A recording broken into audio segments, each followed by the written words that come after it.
Election commission पूरी तरीके से बीजेपी के हाथों बिका हुआ है। जब से पलटू राम बने हैं ना, तब से मामला गड़बड़ है। ये बीजेपी सरकार वहां पे कागज मांग करके ना कि गरीबी खत्म करने की कोशिश कर रही है, बल्कि गरीबों को ही खत्म करने का प्रयास कर रही है। आज अगर मीडिया हटा दी जाए और सोशल मीडिया पे इनका आईटी सेल खत्म कर दिया जाए तो मैं नहीं सोचता कि बीजेपी कहीं नजर भी आएगी। अरे नीतीश बाबू तो इस बार बिहार के अंदर डूबने वाले हैं। क्यों? सबका जड़ तो वही है, बीमारी वही है। मोदी हटा दो, किसी को भी बना दो, सही हो जाएगा। नमस्कार। बिहार चुनावों में इंडिया गठबंधन या फिर एनडीए गठबंधन कौन देगा किसको मात, ये सवाल तो बरकरार है। लेकिन इसी बीच क्या बिहार के अंदर वोटिंग लिस्ट रिवीजन के जरिए वोटर्स का घोटाला होने वाला है? ये आरोप विपक्ष लगा रहा है। सत्ता पक्ष से लेकर चुनाव आयोग तक पर गंभीर आरोप लगाते हुए कहा जा रहा है कि विपक्ष कहीं ना कहीं जो विपक्षी वोट हैं उनको खत्म करने के लिए या उन वोटर्स को हटाने के लिए एक नई लिस्ट तैयार की जा रही है। ये सरगर्मियां तेज हैं, लेकिन उधर दूसरी ओर एनडीए में भी कहीं ना कहीं फूट जो है वो नजर आने लग गई है, क्योंकि चिराग पासवान ने कह चुके हैं वो अपनी पार्टी को बिहार के अंदर अपने दम पर चुनाव लड़ेंगे तमाम सीटों के ऊपर। और इसी बीच कानून व्यवस्था को लेकर भी सवाल उठने लगे हैं कि क्या पूरी तरीके से चरमरा गई है कानून व्यवस्था, क्योंकि एक के बाद एक मर्डर के जो मामले हैं वो सामने आ रहे हैं। मेरे साथ जनता है, जनता से समझते हैं कि बिहार के अंदर कुछ बड़ा होने वाला है और क्या बिहार के अंदर मुद्दे चलेंगे या केवल और केवल राजनीतिक मुद्दे ही हावी रहने वाले हैं। सर, बिहार के अंदर समस्याएं तो बहुत हैं। मुद्दा सबसे बड़ा बेरोजगारी का है। छात्र आए दिन प्रदर्शन करते हैं, लेकिन बावजूद इसके जो मुद्दा इस वक्त चल रहा है वो है वोटर लिस्ट रिवीजन का। विपक्ष जो आरोप लगा रहा है उसमें कुछ दम नजर आ रहा है या फिर विपक्ष घबरा गया? असल में विपक्ष नहीं घबराया, यहाँ घबराए हुए बीजेपी के लोग आज बहुत बुरी तरीके से घबराए हुए हैं, क्योंकि गठबंधन बिहार के अंदर इतना मजबूत है। आने वाले टाइम पर इतनी मजबूती से इलेक्शन लड़ रहा है क्योंकि बिहार में गठबंधन की सरकार बनने जा रही है। दूसरा, बीजेपी और इलेक्शन कमीशन इतना घबराए हुए हैं कि वहाँ के गरीब, वहाँ के दबे हुए लोग, वहाँ के कुचले हुए लोग, वहाँ के दलित समाज के लोग, वहाँ पिछड़े समाज के लोग, उनके वोटों को ख़त्म करने का काम किया जा रहा है। उनके दस्तावेज मांगकर उनके वोटों को ख़त्म करने का काम किया जा रहा है, क्योंकि गठबंधन को जो समाज वोट देता है वो दलित समाज वोट देता है, दबा हुआ देता है, बेरोजगार आदमी देता है वोट, वहाँ का कुचला हुआ आदमी गठबंधन को वोट देने वाला है। तो ये बीजेपी सरकार वहाँ पे कागज मांग करके ना कि गरीबी खत्म करने की कोशिश कर रही है, बल्कि गरीबों को ही खत्म करने का प्रयास कर रही है, क्योंकि जानते हैं ये गरीबी तो खत्म नहीं कर सकते। ये गरीबों को खत्म कर देंगे, क्योंकि यही गरीब गठबंधन को वोट देते हैं और गठबंधन को जिता रहे हैं। इसकी वजह से ये बीजेपी सरकार उनसे बहुत ज्यादा डरी हुई है। अगर नई वोटर लिस्ट तैयार होगी तो फिर इसमें ये आरोप क्यों लगाना कि ऐसे तो लोगों से वोट का अधिकार छिन जाएगा? क्या विपक्ष सिर्फ भ्रम नहीं फैला रहा, लोगों को गुमराह नहीं कर रहा? विपक्ष बिल्कुल भ्रम नहीं फैला रहा है। ये बीजेपी और इलेक्शन कमीशन का काम है। ये एक सोची समझी रणनीति के तहत काम किया जा रहा है। ये वहाँ की जनता को गुमराह किया जा रहा है। आपको पता होगा कि ये काम इलेक्शन कमीशन पिछले 4 साल पहले भी तो कर सकता था, 5 साल पहले भी तो कर सकता था, 2 साल पहले भी तो कर सकता था। केवल इनको लोकसभा में भी कर सकता था। इनको अचानक क्यों याद आ जाता है? इलेक्शन का 1 महीना रह गया है, 1 महीने पहले सब चीज़ें याद आ जाती हैं। अगर इलेक्शन कमीशन पूरी तरीके से बीजेपी के हाथों बिका हुआ है, कोई इनसे सवाल नहीं कर सकता। देश के अंदर जब भी चुनाव होते, ईवीएम कभी कूड़े की गाड़ी में मिलती है, कभी किसी विधायक के घर में मिलती है, ईवीएम कभी किसी कूड़े के खत्ते में मिलती है, ईवीएम कहीं भी मिल जाती, किसी के पास में है। देश से जो 1.5 लाख ईवीएम गायब है, उसके लिए कौन बात करेगा? ये इलेक्शन कमीशन बिल्कुल बात नहीं करता, क्योंकि ये कर रहे हैं बिहार के अंदर और सीधा परिवार वाला वार कर आ रहे हैं। ये कह रहे हैं कि बिहार को जंगल राज से मुक्त किया गठबंधन की सरकार ने।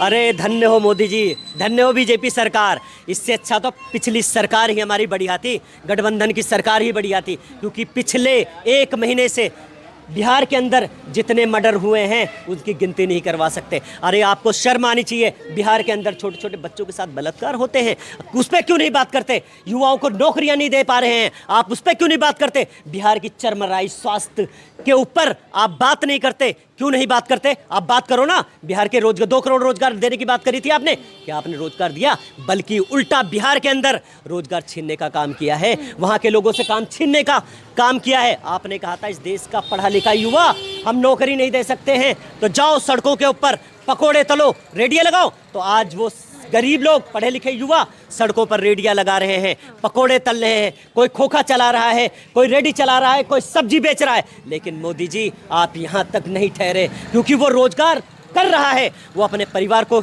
चला रहा है, फिर भी आपने उसके रोजगार को खत्म करने का काम किया है। नीतीश कुमार बीजेपी की नैया पार कर पाएंगे या फिर लगता है कि नीतीश कुमार फिर से पलटी मार जाएंगे? अरे नीतीश बाबू तो इस बार बिहार के अंदर डूबने वाले हैं, क्योंकि इन्होंने जो पिछले वक्फ बिल के अंदर जो समर्थन देकर देश के अंदर जो काम किया है, उससे बिहार की जनता इनको जवाब देगी। जिस तरीके से गुजरात से यूपी बिहार वालों को भगाया गया था, महाराष्ट्र से यूपी बिहार वालों को भगाया गया था। आप वक्फ का जिक्र कर रहे हैं, लेकिन सुधांशु जो बीजेपी प्रवक्ता हैं वो ये कह रहे हैं कि नमाजवादी बन चुके हैं ये विपक्षी गठबंधन, वो चाहते हैं सिर्फ इस्लामिक संविधान बन जाए।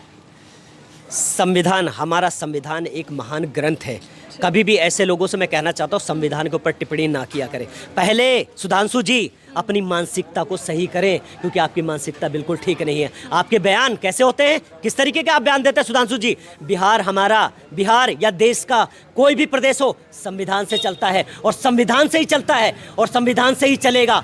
ये किसी की वजह से नहीं चलने वाला है। आपकी क्या राय है, बिहार में कुछ बड़ा होने वाला है क्या? जो वोटर लिस्ट रिवीजन का मुद्दा, दूसरी तरफ एनडीए ही कह रहा है कि अब जो कानून व्यवस्था है पूरी तरीके से ठप है बिहार के अंदर। एनडीए जब कह रहा है कानून व्यवस्था पूरी तरह से ठप है, तो आप प्रधानमंत्री तो हमारी व्यवस्था से ही बने, संविधान की वजह से बने। आप जब खुद कह रहे हैं कि इस्लामिक वो बनाना चाहते हैं, तो भाई तुम पीएम बन कैसे गए अगर इस्लामिक बनाना चाहते हैं? ये तो हमारी संविधान की देन है। तुम चाय बेचा तुमने रेलवे स्टेशन पे, जहाँ उस टाइम रेलवे स्टेशन था भी नहीं, और तब भी आप पीएम बन गए। तो संविधान की देन है कि एक गरीब भी बन सकता है। आप संविधान में आप उसके बाद कमियां निकालो तो आपसे बुरा आदमी तो मैं समझ ही नहीं सकता। आप रिस्पेक्टेड पद पे हैं, भारत के प्रधानमंत्री, अगर आप ऐसे बयानबाजी करेंगे या बीजेपी वाले करेंगे, जिसकी बदौलत आज वो मंत्री बने हैं और संतरी बने हैं, और वही आदमी अगर कह रहे हैं कि संविधान बेकार है, तो चलाने वाला ही बेकार है। अच्छा एक बात बताइए, बिहार का चुनाव मुद्दों पर होना चाहिए या फिर बटेंगे कटेंगे जैसा नारा, या फिर ये नारा जो बिहार के अंदर देखने को मिल रहा है कि भगवाए हिंद होना चाहिए देश? देखिए, चुनाव असल में मुद्दों पे ही होना चाहिए। शिक्षा, रोजगार, गरीबी, भुखमरी और हमारा देश किस नंबर पे आर्थिक लेवल पे, इस पे होना चाहिए। मगर यहाँ क्या हो रहा है, मीडिया ही खुद बिक चुकी है, वो सपोर्ट कर रही है। आज अगर मीडिया हटा दी जाए और सोशल मीडिया पे इनका आईटी सेल ख़त्म कर दिया जाए, तो मैं नहीं सोचता कि बीजेपी कहीं नज़र भी आएगी। और इनका आईटी सेल इतना है कि मान लो अगर किसी के फॉलोवर बढ़ गए सच बात सुन के, तो या तो ये उसका हैक करवा देते या उस पर केस करके, आपने देखा होगा यूपी में कई यूट्यूबर पे केस करके उनके चैनल तक बंद कर दिए गए हैं। तो आप सोच सकते हैं किस लेवल तक ये जा सकते हैं। ठीक है सर, आप तो काफी अनुभवी लग रहे हैं, ये बताइए बिहार में क्या चल रहा है? खास बिहारी है? हाँ जी, बिहारी से ही समझना चाहिए बिहार में चल क्या रहा है। हम लोग 6 बजे जब कहीं से आते थे तो लाइन होटल में रुक जाते थे, नहीं तो हमारे पास अगर 50 रुपया है वो भी छीन लिया जाता था। मतलब जंगल राज था, जंगल राज पूरा था।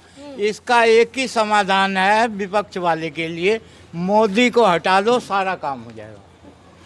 लेकिन जंगल राज तो विपक्षी पार्टियों में था, मोदी जी तो यही हमला करते हैं। और क्या विपक्षी पार्टी काहे करेंगे? वो तो कहेंगे बहुत अच्छा था, रोड भी हमारी अच्छी थी। अच्छा ये बताइए, आप थोड़ा सा कंफ्यूज हो रहे हैं, किसके राज में बिहार ज्यादा अच्छा था, बीजेपी गठबंधन सरकार में या फिर लालू यादव की सरकार? नीतीश कुमार के राज में। लेकिन नीतीश कुमार तो पलटी मारे थे, कभी इधर कभी मारे थे, लेकिन 5 साल जो नीतीश कुमार थे तो सारी लड़कियां जो है बाहर निकल जाती थी, रात में भी स्कूल भी माने। अच्छा नीतीश कुमार जब आरजेडी के साथ थे या बीजेपी के साथ, कौन से ज्यादा बेहतर? जब वो लालू यादव के साथ? नहीं मोदी जी के साथ? हाँ, मोदी जी का तो बाद में हुए, वो पहले नीतीश जी का ही था, लालू के साथ में नहीं थे। ठीक है, लेकिन अब तो बीजेपी और नीतीश कुमार में दिख रहा है कि गठजोड़ है। जब से पलटू राम बने हैं ना, तब से मामला गड़बड़ है।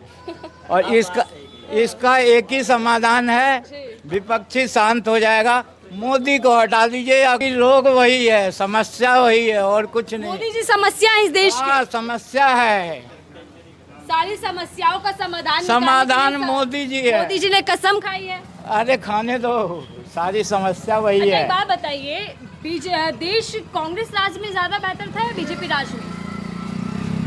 कांग्रेस में सही था, कैसे, थोड़ा बताइए। हम लोग का बिहार सही था, और तो हम नहीं जानते हैं। तो बीजेपी मोदी राज में बढ़िया नहीं है देश? देश ये तो हम नहीं बता सकेंगे। क्या बदला है? हाँ? क्या बदला है? बिहार का हम बता सकते हैं। तब तो यहाँ दिल्ली में रह रहे हैं, कितने साल से आ रहे हैं? हम तो 30 साल से रह रहे हैं। 30 साल में अब बीजेपी सरकार आई है, 27 साल बाद, हाँ। कुछ लग रहा है, उम्मीद है कुछ बेहतर होगा? यहाँ का कोई उम्मीद नहीं है। यहाँ को मोदी है तो मुमकिन है अरे देश। कोई मुमकिन नहीं है भाई। और आप कह रहे हैं सबसे बड़ी समस्या मोदी जी इस देश के लिए। मोदी जी है ही, जो विपक्षी इतना पार्टी है हल्ला कर रहा है, सबका जड़ तो वही है, बीमारी वही है। मोदी हटा दो, किसी को भी बना दो, सही हो जाएगा। अभी क्या खराबी है देश में, अभी क्या काम नहीं हो पा रहा? काम कहाँ हो रहा है, घुसखोरी तो है ही, बात तो वहीं का वहीं है, खाली ये मीडिया है यही फैला रहा है, उसके पॉकेट में है। डंका बच रहा है बताया जा रहा है। अरे कुछ नहीं है। चलिए, तो बिहारी बाबू आप राज खोल रहे हैं सारे बिहार के। हाँ, नीतीश कुमार पलटी मारेंगे इस बार? नहीं। बीजेपी के साथ है? हाँ, तो क्या लगता है सरकार जा रही है कि आ रही है? नहीं जा रही है नहीं जा रही है। ना। मुद्दे तो चुनाव बिहार में कुछ है या नहीं है? बिहार में नीतीश ही आएगा और मुख्यमंत्री भी वही बनेगा। अगर हार गई तो केंद्र में भी सरकार नहीं रहेगी मोदी की। अच्छा, मतलब नीतीश कुमार सहयोगी दल हैं और ये कहा गया लोकसभा चुनाव में भी बैसाखी वाली सरकार है। नीतीश कुमार रूठ गए तो फिर कहीं ना कहीं केंद्र में सरकार चलाना भी मुश्किल हो जाएगा। इसीलिए नीतीश कुमार मजबूरी और ज़रूरी दोनों बन चुके हैं। बहरहाल बिहार के अंदर क्या होगा, चुनावी खेल कितना किस दिशा में जाने वाला है, ये इंतजार करना होगा। लेकिन बिहार चुनाव को लेकर आप क्या कुछ सोचते हैं, ज़रूर बताइए।